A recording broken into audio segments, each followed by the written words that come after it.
एक बूढ़ी माँ की 4 बातें अपने जीवन में उतार लो, कभी भी गरीब नहीं रह सकते। जय श्री कृष्णा। प्रिय दर्शक बंधुओं, एक बार पुनः स्वागत है आप सभी दर्शक बंधुओं का आपके अपने चैनल दर्पण ज्ञान गागर यूट्यूब चैनल में। प्रिय दर्शक बंधुओं, आज की हमारी जो कहानी है वह बहुत ही मोटिवेशनल व ज्ञानवर्धक है। इसलिए प्रिय दोस्तों, आप हमारी इस कहानी के अंत तक अवश्य बने रहें। और यदि आपने अभी तक हमारे चैनल को सब्सक्राइब नहीं किया है तो प्लीज आप हमारे चैनल को अभी सब्सक्राइब कर लें, वीडियो को लाइक करें, अच्छे अच्छे कमेंट करें और हो सके तो बेल आइकन ऑन कर लें ताकि आने वाली वीडियो की नोटिफिकेशन सबसे पहले आपको प्राप्त हो और प्रिय दर्शक बंधुओं आप उसका लाभ उठा सकें। तो आइए प्रिय मित्रों, अधिक विलंब न करते हुए देखते हैं आज की ये प्यारी सी कहानी, प्यारा सा वीडियो। तो आइए प्रिय मित्रों, देखते हैं प्रसंग की ओर कि बूढ़ी माता ने वो 4 बातें कौन सी बताई हैं जो व्यक्ति अपने जीवन में उतार लेता है तो वो कभी भी गरीब नहीं रहता, अर्थात उसे जीवन में कभी भी दुख प्राप्त नहीं होता है और दिन प्रतिदिन तरक्की ही करता रहता है। प्रिय दर्शक बंधुओं, एक नगर में एक बहुत ही सज्जन व्यक्ति रहा करता था। उसके घर में उसकी पत्नी और उसके 3 पुत्र थे और एक बहुत ही सुंदर सी पुत्री थी। उस सज्जन व्यक्ति ने बड़ी ही मेहनत मजदूरी करके अपने 3 पुत्रों को बहुत ही अच्छी शिक्षा दिलवाने की कोशिश की। लेकिन प्रिय दोस्तों, उनमें से जो छोटा लड़का और बड़ा लड़का था वो बहुत ही पढ़ने में होशियार था, लेकिन उसका जो मझला पुत्र था वह बहुत ही भोले स्वभाव का था, अर्थात उसकी पढ़ने में बिल्कुल भी रुचि नहीं थी और वह जो कुछ भी पढ़ता था वो उसे याद नहीं रहता था, भूल जाता था, अर्थात वह भुलक्कड़ स्वभाव का था। और हाँ, घर पे जो कार्य होता था उसको बड़े ही मन लगा के करता था।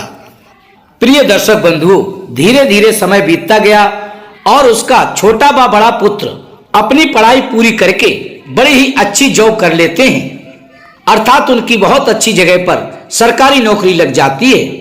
और उसकी जो पुत्री थी वो भी धीरे धीरे सियानी हो जाती है, तो उसका पिता अच्छा घर भर देख करके उसका विवाह कर देता है।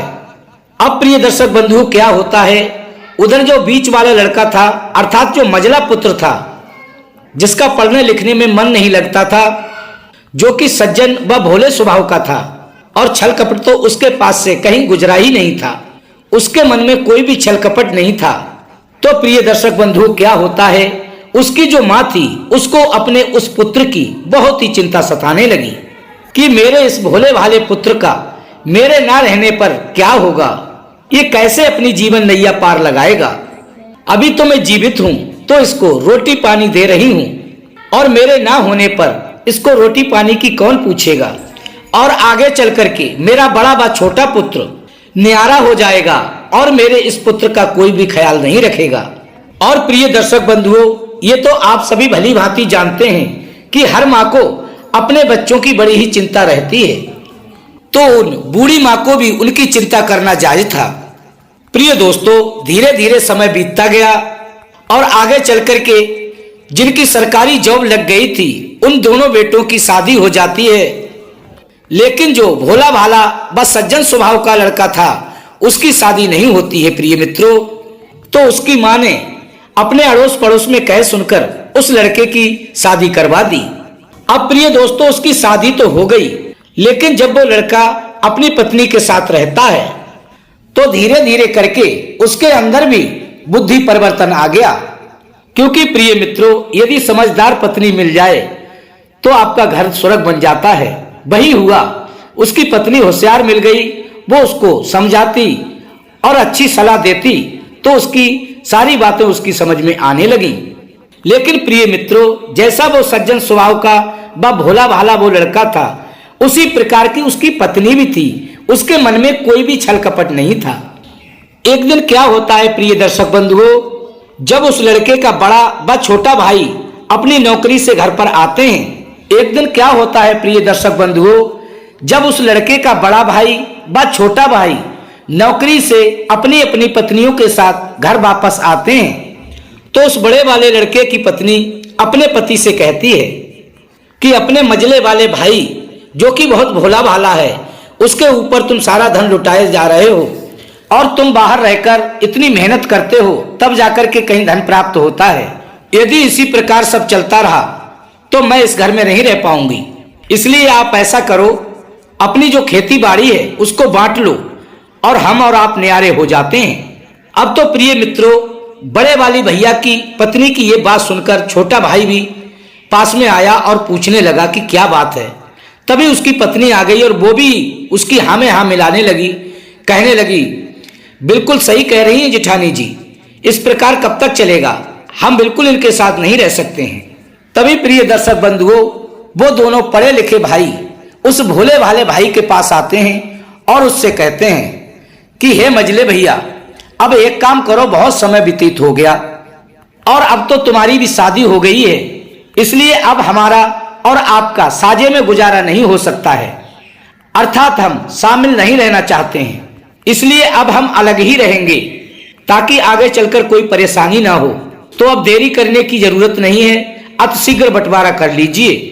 तभी उस भोले भाले भाई ने जवाब दिया कि हे भैया, हम आपसे बंटवारे को कहाँ मना कर रहे हैं, जैसी आपकी इच्छा तैसी हमारी। यदि आप बंटवारा करना ही चाहते हो तो बंटवारा कर दीजिए। प्रिय दर्शक बंधुओं, तभी क्या होता है, जिन दोनों भाइयों की नौकरी लग गई थी वो दोनों भाई एक साथ बोल पड़े कि हम ऐसे बंटवारा नहीं करेंगे, पहले 4-5 पंचों को बुला लो और उन पंचों के द्वारा बंटवारा करवाइए। प्रिय मित्रों, तभी 5 पंचों को बुलाया जाता है। तभी पांचों पंच आपस में सलाह करते हैं, कहते हैं ठीक है, इन दोनों की तो जॉब लग गई है, सरकारी नौकरी है, इन दोनों के पास तो धन दौलत की वैसे भी कोई कमी नहीं है, लेकिन एक भैया के नाते इन दोनों भाइयों को ये बात अवश्य सोचनी चाहिए कि हमारा जो मजला भाई है वो बहुत ही भोला भाला व सज्जन स्वभाव का है, इसका गुजारा कैसे होगा, इसके बारे में इनको अवश्य ही सोचना चाहिए।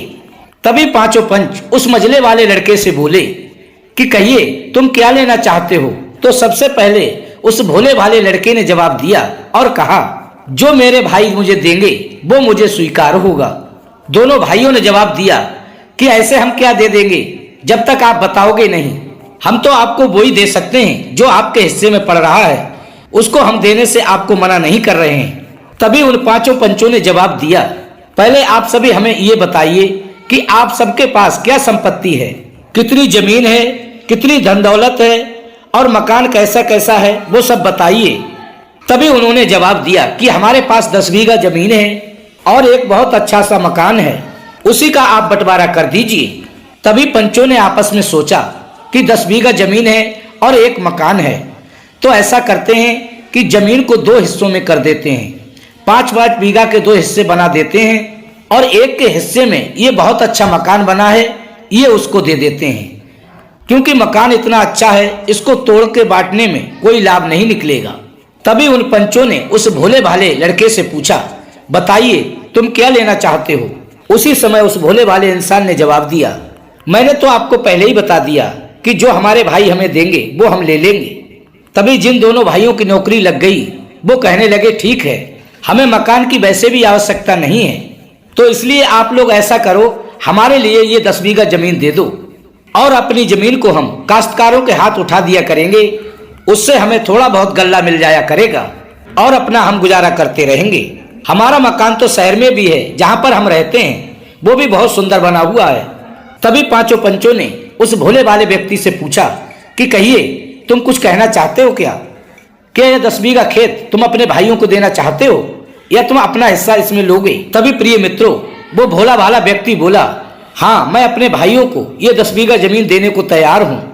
उसके मुख से ऐसी बात सुनने के बाद वो पांचों पंच बोले, फिर तुम क्या लोगे, तुम्हारे हिस्सा में क्या आया, तुम अपनी जीविका कैसे चलाओगे।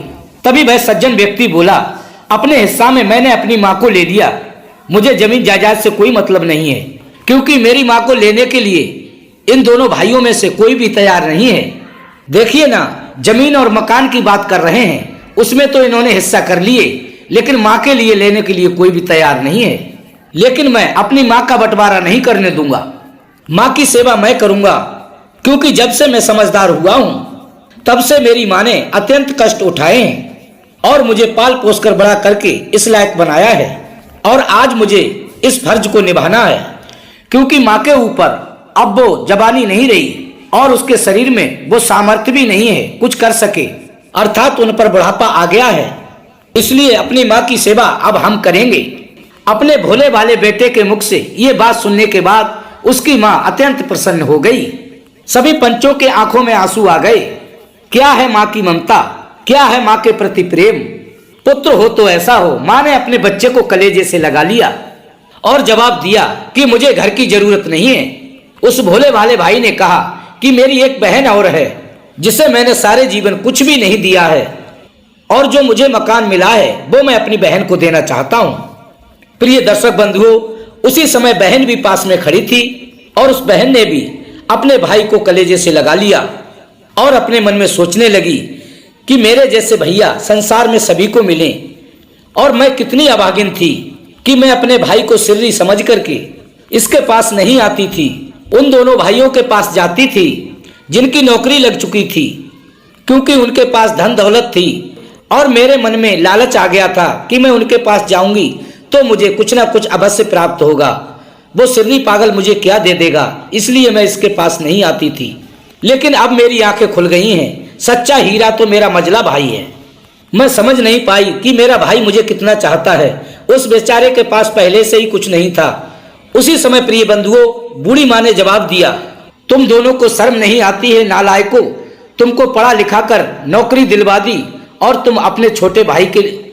तुम अपने मझले भाई से इस तरीके का बर्ताव कर रहे हो।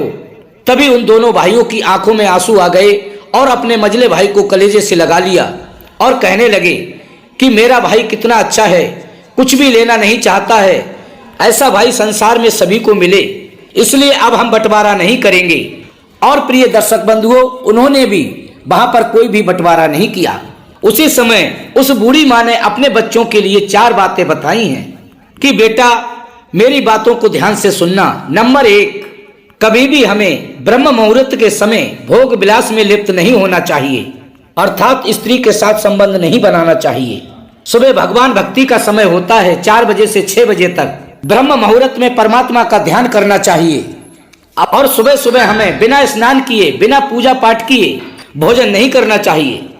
और नंबर 3, हमें कभी भी लड़ाई झगड़ा नहीं करना चाहिए और ना ही जहां लड़ाई झगड़ा हो रहा है वहां जाना चाहिए। नंबर 4, अंतिम और आखिरी बात यह है, सुबह उठते ही हमें अपने जीवन में कभी भी शीशा उठाकर नहीं देखना चाहिए। प्रिय दर्शक बंधुओं, जो लोग इन बातों पर अमल करते हैं, इन बातों पर चलते हैं, वो लोग कभी जीवन में दुखी नहीं रहते और ना ही गरीब रहते हैं, अर्थात उनके घर में कभी भी दरिद्रता नहीं आती है। तो प्रिय दर्शक बंधुओं, कैसी लगी बूढ़ी माँ की ये 4 बातें? यदि अच्छी लगी हो तो वीडियो को लाइक करें, चैनल को सब्सक्राइब करें, अच्छे कमेंट करें। फिर मिलेंगे प्रिय मित्रों इसी प्रकार की ज्ञानवर्धक चर्चा के साथ। इसी के साथ प्रिय दर्शक बंधुओं, राधे राधे, जय श्री कृष्णा।